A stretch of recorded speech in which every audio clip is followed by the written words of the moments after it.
Sul fatto di Via Leopardi è intervenuto anche Federico Malignani da ottobre, presidente del comitato Udine Sicura, comitato che in seguito ai numerosi fatti segnalati ha emesso un comunicato duro sulle problematiche relative alla sicurezza. Ad Udine le problematiche troppo spesso sono state sottovalutate con tante parole ma pochi fatti per migliorare una situazione diventata ormai insostenibile in alcune zone della città.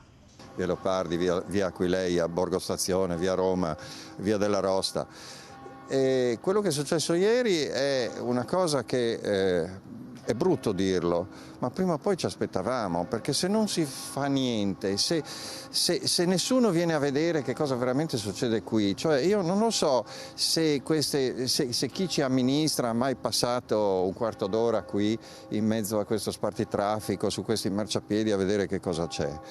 E la soluzione, secondo il presidente di Udine Sicura Malignani, spetta a coloro che la città la amministrano.